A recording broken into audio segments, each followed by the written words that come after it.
Hello everyone, it is I, the Kenny Cup Series, and welcome back to an episode of Recap Races for the 2025 Kenny Cup season, episode number 4. So we're gonna have 5 races to recap. You know the drill. We recap the latest 5 races of the Kenny Cup Series season. We got a lot range of different racetracks. Obviously we start off with Coda. We got a few short tracks in there of North Wilkesboro and can I even count Nashville as like a short track? Honestly, it's got super speed in its name, so I guess so. I don't know. And into actual intermediates in Kansas and Charlotte, which hopefully will be banging races, because, I mean, the next gen car races go to those cars in the Cup Series, so fingers crossed they race that good in this series. Who knows? Anyway, let's head to race number 12 to start things off. Kicking things off at race number 12, we head to Circuit of the Americas, aka COTA, because it's just an easier name to pronounce. It's quicker to pronounce as well. So the County Cup was not at Texas this weekend, unlike the Truck Asphydian Cup. They were at Circuit of the Americas because, well, it's in Texas, so it's not too far away from Texas, so boom, there you go. It's easy, to be fair. It does get moved up. Last 2 years has been one of the last races of the season.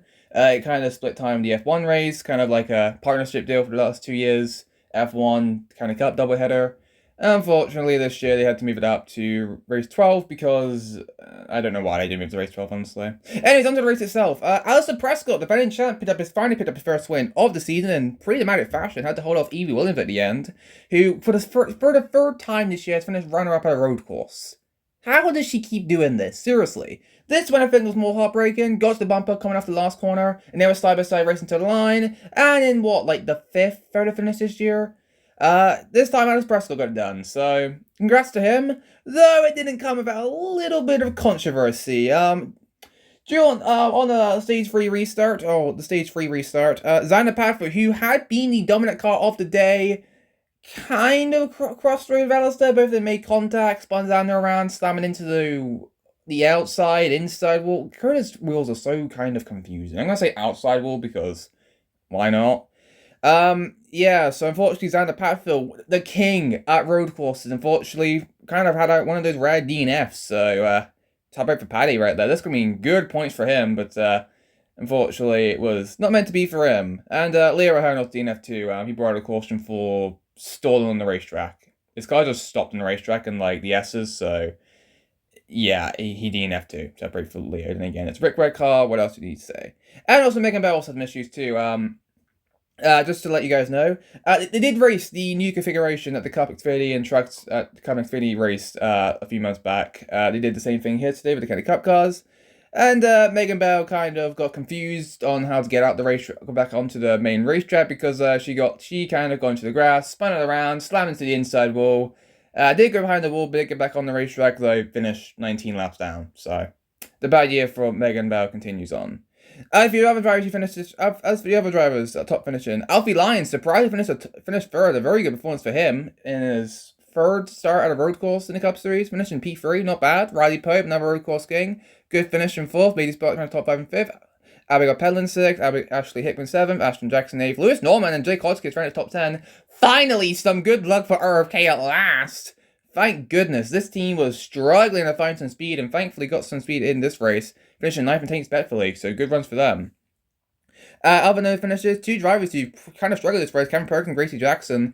Both of them had separate spins and kind of struggled. Gracie is not the best of road courses, and finished 17th, but Perkins kind of rebounded and got 12th, but yeah. Don't worry though, you'll be hearing quite a lot of them a bit later on, just throwing it out there.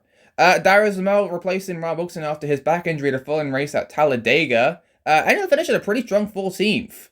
So thank goodness we don't have another Coil Drive situation where you just kind of suck and run like 25th when you're supposed to be running like top 20.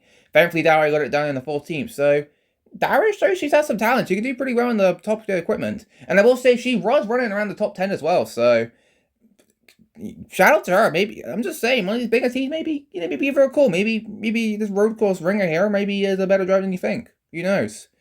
And then other drivers, Megan Rutt 18th, and then some drivers who just kind of struggled this race. James McKenzie 22nd, not the best of road courses. Peggy Bishop 25th.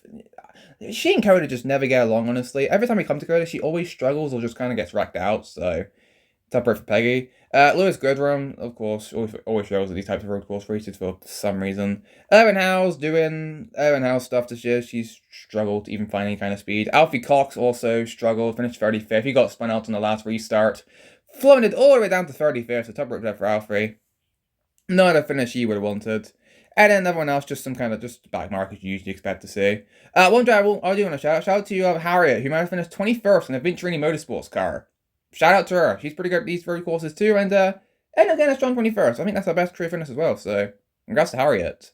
And that's kind of it here for COTA. We'll move on to race number 13. Race 13 took us to everyone's favorite track currently right now, the Kansas Speedway, and this race did not disappoint, unlike the Cup race.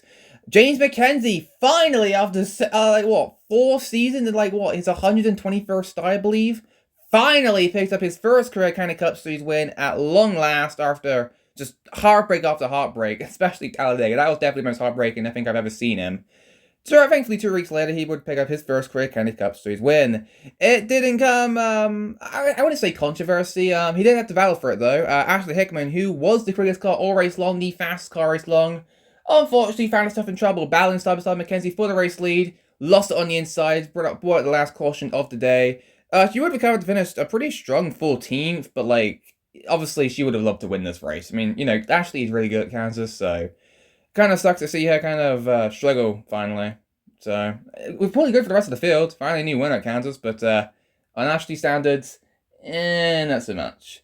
The job wasn't done yet for James. He had to hold off Freddie H. Freddie Lama, who seemed to have given him a challenge on the final restart, though McKenzie got back around him a few laps later and just pulled away from the poor kid. And he ended up finishing second, unfortunately, Freddie did. But hey, at least he's won a race this year. At least he has already got one, so he's got that in hand. Penty pulled away to his first career County Cup Series win, so congratulations, McKenzie. You are now a race winner in the County Cup Series after so many years. Good for him. Other top finishers, Megan Bell finally got a decent finish. Honestly, I can kind of believe this is the first race Megan Bell's actually shown some race winning speed for once. Yeah, it only took her 12 races. It took 13 races to get it done. Jesus me, Megan's season's been terrible. Perkins 4th, Gracie Jackson 5th. I told you you'll be hearing these two quite a few times. Williams 6th, Jacob Hughes, who actually spun out earlier on. Minus rebound finished a pretty strong 7th. Good for him. Chelsea Liddell 8th. Ryan Wilkinson, this was his return race after his back injury, obviously at Talladega, finishes 9th. 9th in his return. Congratulations, you finally did something at long last. Maybe this is the turn for Ryan. Maybe getting a back injury actually, got him, locked in finally. Thank goodness. This is the finish he desperately needed, and 9th place is definitely good for him. Remember, top 10 is Millie Boyles getting those random top 10 intermediate race finishes for some reason. I don't know why she did good at intermediates. Tiger Garage, I guess. I don't know. Other drivers, Ashton Jackson, Maisie Sparks, Courtney Wright, just some drivers obviously you see. Sophie Backenham, shout out to her, finished 17th. Shout, pretty good for legacy medical equipment, so shout out to her. Lewis Norman runs the top 20 in the 20th position. And then other drivers who did kind of struggle, surprises. Alfie Cox once again struggled for the second week of rows. I know Padfield, I don't know why he struggles intermediates all of a sudden. I don't know why. Ethan Hunt finished 26. Jeez, that's a surprising name. I did not expect Ethan Hunt to struggle this race, but he did, finishing 26. Jake Hodgkiss 28th. Yeah, he went back to struggling, didn't he? After his second top 10 of the year, he just goes back to struggling. Of course he does. And then everyone else finished a lap down, all DNF'd. There was a big crash on the restart between John Raby, tried to cut low on Alfie Lyons. Was not clear, got turned, bounced back up to the racetrack, slammed high into the outside wall, took Thomas Kennett and Connor Little with her as well. How coincidental, those two had an issue at Las Vegas a few months back, and they get involved in the wreck here. Coincidence? I think not. Alfie Lyons also sustained some damage as well, finished 2 laps down in 37th, so top road for all those drivers. And then Harry Exley. Lewis Braylett, he finished 21st this race, good for him. Yeah, but that didn't come about some more controversy. He's aggressive. He's been aggressive, but this one took it to a new level. Harry actually, he's a slower car. He's just minding his own business. Lewis Braylett comes out actual nowhere, does not give him any sort of break, and just stabs into the outside warp in turn 2. And then Harry actually making him finish 43rd. Totally uncalled for. Seriously, Lewis, really? Look, I know Harry's a slower car, but you tell him a break at least. And let's just say Harry wasn't too pleased in his post-race interview. Not at all. He even kind of congratulated him with a little clapping your hands at Lewis after getting out of race car. Yeah, Harry wasn't too happy. He was not happy at Lewis at all. It's not the only time he's done this. There's countless occasions where Lewis has been a bit too aggressive. And don't worry, we'll talk about more of that later on. Anyways, that's it for Kansas. Move on to our next race. Race number 14 took us to North Wilkesboro, which kind of gets moved up from after the summer months. Usually it would have been a few weeks after Daytona, like in September, though. For some reason they made it moved up to North Wilkesboro. But for some reason they moved it up all to race like 14 during the All-Star race weekend, which is like one of the busier weekends for NASCAR. But whatever, I guess we can speed this race in a bit. So I don't know. It was kind of a haste to get everything done. Seriously, it really was. For the race itself, it was kind of boring. Racey Jackson won. Kind of dominated the entire race, to be honest. Hey, at least the dominant car actually won the race, which is something, I guess. She led over like what 200 laps. She was just way too fast. Cameron Perkins ended up finishing second. Again, points. You know, it's Perkins, of course. Like I said, you'll be hearing all these two a lot, won't you know? Here they are finishing 1-2.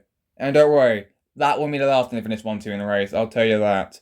Ryan Wilson comes home a very strong third. Seriously, ever since getting that back injury, he's now finally locked in. My goodness. Alfie Cox finally got a good finish at Atlanta, finishing fourth. James McKenzie, strong run for him, backing off his win in fifth. Good run for him.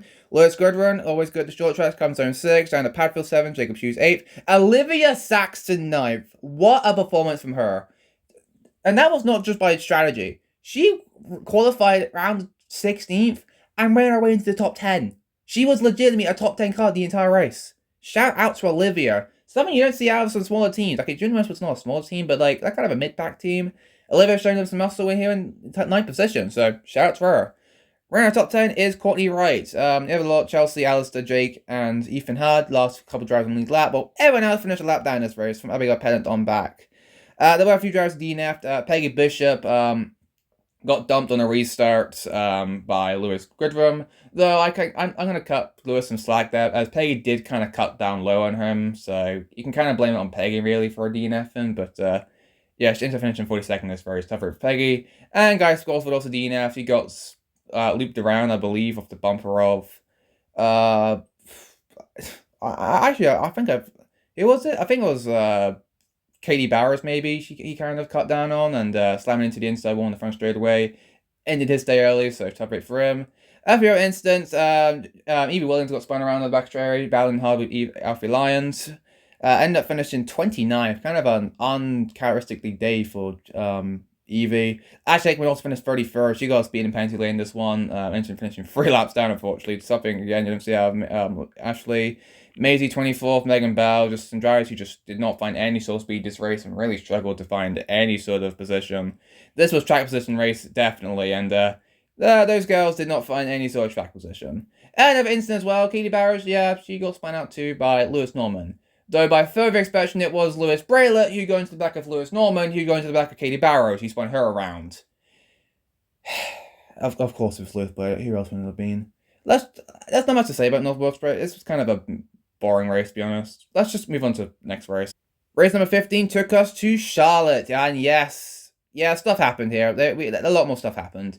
Oh, run you down the things real quick, because a lot of wrecks happened in this race. Nothing happened in Stage 1. Stage 2, Macy Sparks bounced off the outside wall, goes to the garage, comes back in the race track, and ends up finishing 47 laps down in 40th. At least she bounced a couple of cars away, but that's besides the point. Corey Randall spun out off turn 4, spinning through the infield grass, kept on going. In Stage 3, 2 more incidents. Cameron Perkins, yeah, we'll get to him in a minute. He spun down the back straightaway. He slammed the inside wall. Though somehow his car was managed to continue on. A bit of skew on it. A toe link broken, but they got it quickly repaired. Did go a lap down, but ended up getting his lap back. Obviously, again, we'll get to him in a minute. And on the restart, Ashley Hickman got spun around by Evie Williams. Thankfully, she continued on in the race. Somehow, no one else hit her too, which was kind of amazing. In fact, she was sliding and spinning right in front of the entire field. I am shocked no one else got involved in that wreck, but whatever. Stage 4, this is when the DNF started happening. Bad position off 4, banned for second after Gracie Jackson took the lead away from Evie Williams and Alfie Cox. Evie Williams spun off to number 4, battling side by side with Alfie, brought up the caution flag. On the restart, James McKenzie finally becomes our first DNF of the day. Somehow loses off into turn number 4, backs it into the outside wall, ends his day top right for him. On the restart again, Riley Willis battling on the inside of Thomas Kennett, gets Tom kind of cuts down low on him. spins around, backs it into the outside wall, and Tuesday, unfortunately, in his final KOCO 600. Tough break for Tom. Megan Bell decides to blow her engine on the restart, and Lisa Holton to field on the racetrack, bring out the caution flag. Seriously, Megan Bell just cannot find any sort of good luck. Now our engine's kind of blowing up. This is where Radland's engines all kind of went then. That's why he hasn't blown an engine in the last few weeks. Leo went to Megan Bell. Jesus me. And then on the restart, the finance of the day, the big one, Alfie Lyons, side by side, Millie Boyles, Ashton Jackson being a bit too aggressive, going to the back of Alfie, spun him around, Millie Boyles spun to the inside wall pretty hard, Alfie Lyons spun him right in front of the field, took out several drivers with him, including Alfie Lyons, Dan Padfield, Freddie Lama, Lewis Braylett, Gemma Raby, and Courtney Wright all got a piece of it, and then behind them, Cody Butler got loose underneath Ryan Cook. They both spun into the outside wall, ending both of their days. You caught up? You caught up of all of that? Because that was a lot to explain. Jesus me, stop. A lot of stuff happened in this race. At least it wasn't chaotic last year's race. Like, Jesus me, that one was way too chaotic. As for the finish, Gracie Jackson, who after taking the lead from Alfie Cox and Eva Williams, held the lead, had a few challenges from like Elwyn Howes, Jacob Hughes, Ethan Hard, but overall she kept the lead. However, on the final restart, it was Cameron Perkins who somehow found some sonic speed and just zoomed his way to the front of the field all of a sudden. He was passing cars left and right. And about 3 laps to go, he was all over Gracie's bumper. Gracie was blocking aggressively in the back straightaway. Perkins tried to get to the outside of her, but was unsuccessful. However, on the final lap, Gracie did bounce off the outside wall, got loose, go the outside to Perkins. And in the turn 3, Gracie sliced up, both of them slammed to the outside wall, somehow keep it going. That beating banners come into the line, off of 4 and at the line by 2 1,000ths of a second.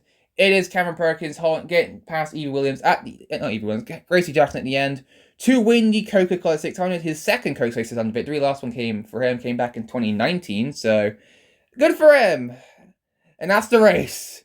Jeez, that is a lot to explain for this race. This race was action-packed for sure. Was it better than the Cup race before? I don't know. Yeah, that race was pretty good as well. But yeah, Perkins, who comes back from spinning, wrecking to winning the race.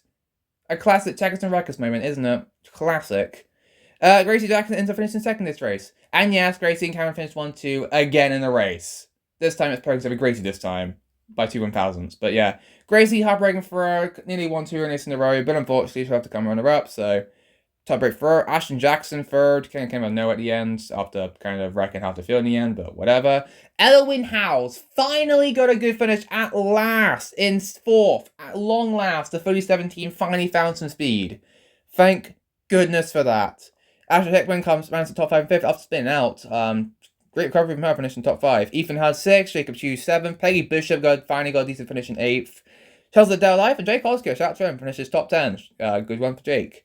And other drivers, Alistair Prescott, Ryan Wilson comes home 12th. Sophie Buckingham, once again, continuing to show that she's really good in that 43 car for Legacy Miracle. Comes home with a pretty strong 13. Good run for Sophie. Petland 14, Megan Wright 15. Lewis Goodwin finally picks up like a top, at least the second top 20 intermediate racetrack. He kind of sucks those types of racetracks. Though hopefully it's a step in the right direction for him to do, well, better intermediates. Just throwing it out there. Belly Much, that's him, finished at 17th. Leo Zaxton 18th. Riley Wallace 19th. And then Evie Williams just could not go anywhere after spinning out after getting loose underneath Alfie Cox. Comes home in 20th, so top break for her. And then everyone else kind of down low, just some back markers. Lewis Newman also got involved in that big crash in the back straightaway too. This down lead lap and finished in 22nd, so kind of where he usually finishes, I guess. Madison Capel last survivors finished on the lead lap in 28th, and everyone else finished either a lap down or end up DNF, and so top break for all them drivers. So yeah. And that's it for Charlotte. Moving on to our final race in this video. And finally, race 16 took us to Nashville Super Speedway. And this race was it was entertaining. It was the second night race in a row. So entertaining race. A lot of comers and goers in this one. At first it looked like that it was going to be Ethan Howes doing pretty good in this race, but Jacob Hughes still the stage went away from him. Stage 2, it was even looked like Elwyn Howes had a strong car, but Gracie Jackson got past her in the end in stage 2, and it won the stage. And then Elwyn Howes seemed to have the speed back again, and then Macy Sparks passed her at the end during last green flag pit stop, last pit stop cycle. Ended up passing out on the pit stop and kept the lead to get the win here at Nashville. Her first win of the year, her first win for Team Penske, first win in general for Team Penske this season as well in the Kenny Cup Series. And the third win as well for a non-Chevy team. Jeez, Chevrolet is dominated, I just realized. Jesus me. But But yeah, Maisie Spark picks up her first win of the season. Great win for her. She did to hold off Elwin a bit on the restart. Elwin did get back around on the restart, though Maisie, I feel like they did get back around Elwin, so it shows that Tuchel did have some speed at the end, so shout out to Maisie. Good for her. Finally gets her first win of the year. This would be great points for her trying to catch it to Gracie and Cameron, which at this point, I can't even catch it to them, because Gracie finished second in this race again. She's finished on the podium 3 races in a row now, like, Jesus me. Ellerin Howes backed up her strong Charlotte finish result with a third, Ashton Jackson fourth, and Avery Williams advanced to top 5 in the 5th position. Megan Bell once again finally getting out of top 10 is 6th, Perkins 7th, Ethan has 8th, Lewis Braille at 9th, we'll get back to him in a minute. And James McKenzie ran to top 10 in the 10th position. Lewis Goodrum, shouts for him, finished at 11th, was running around top 10 almost the entire race, so good result for him. Padfield, Bishop, Wilkinson, Lewis Norman ran to top 15 and 15th. And then everyone else I've already kind of talked about, kind of some drivers there. Ashley Hickman, though, finished in 20th. Kind of struggled for her. On the second page, the other drivers did also struggle. Courtney Wright kind of struggled this race. Alice Braska definitely struggled as well, finished in 23rd. Yikes. Alfie Cox finished a lap down in 27th. Jalen Dougherty was last guy finished on lead lap in 24th.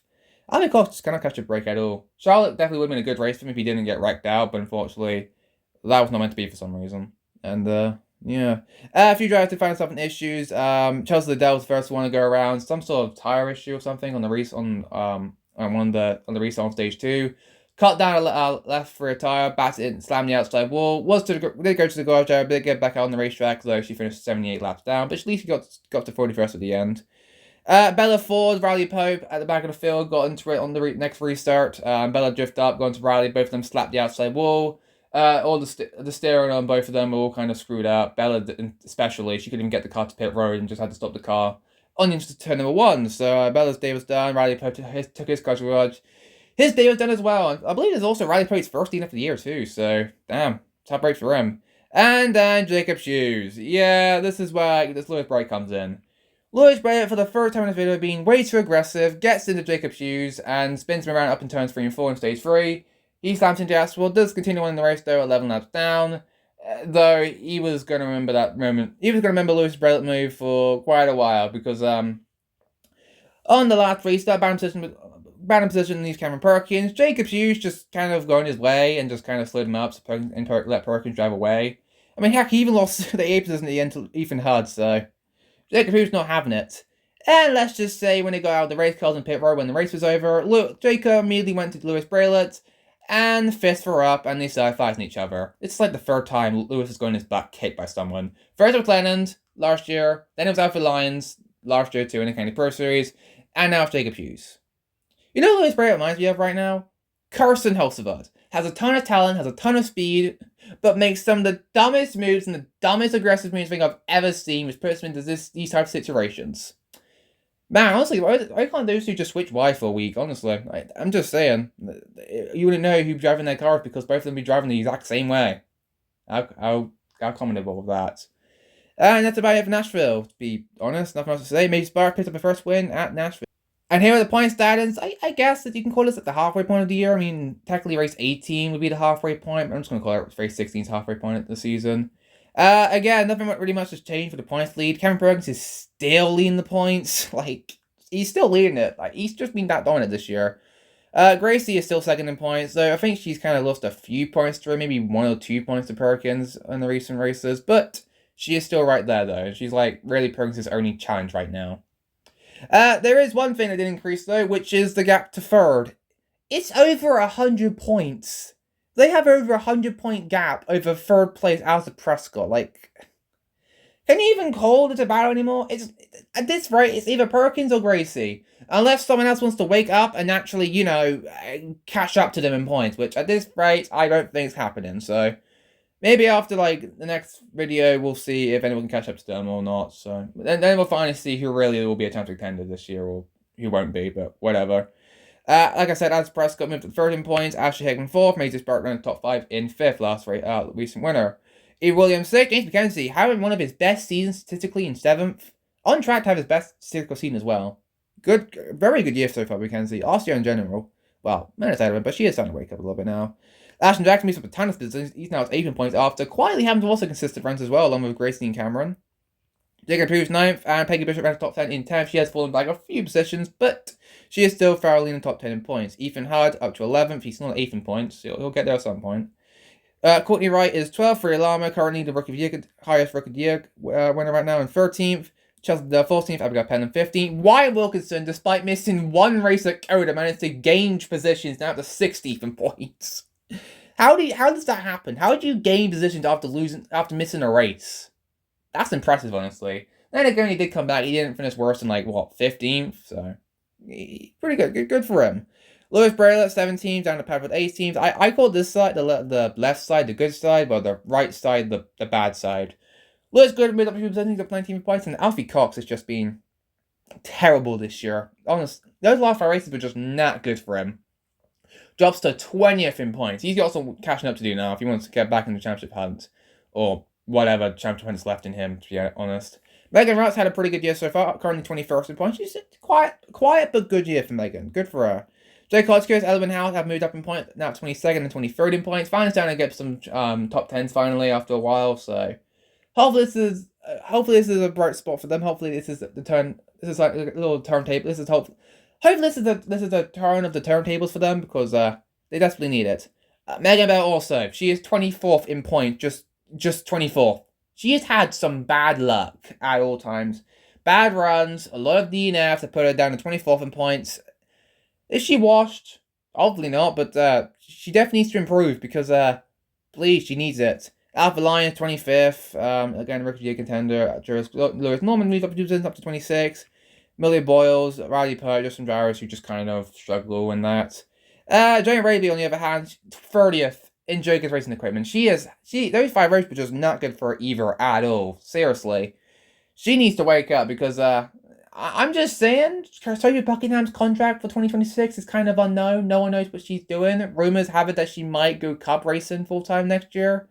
I'm just throwing it out there. Jokers hasn't finalized that driver lineup for 2026. Gemma might want to start making some against top 10s here, if you want to keep your ride. Just throwing it out there. And everyone else down low is just drivers who run at the back of the field every race and don't really do much. Somehow Dom is still dead last in points, even though I feel like Lewis Collins right now is definitely the worst driver, but whatever. Dom's apparently the worst driver, apparently. I don't know. Anyways, that would do it for an episode of Recap Races. Next episode will be the 5th episode of... Well, obviously, this is the 4th episode. Next week will be the 5th episode. We've got the interest coming up. We got Michigan next week. Pocono, Atlanta. That's going to be an interesting race. Road America and Worldwide Technology Raceway. Or Gateway, whatever you want to call it. Also, why did Atlanta rename itself Echo Park Speedway? I'm just going to keep calling it Atlanta, because honestly, we all know it's Atlanta, not Echo Park Speedway, but whatever.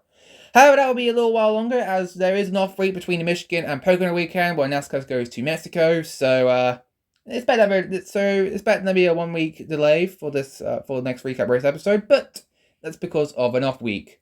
So we'll see you there. There will be other videos coming out soon. The kind of pro roster will be coming out hopefully soon, and maybe another retro recap. Who knows? Anyway, this is us in the Kind of Cup Series, and we'll see you all next time. This is us in the Kind of Cup Series, though. Sign off now, though.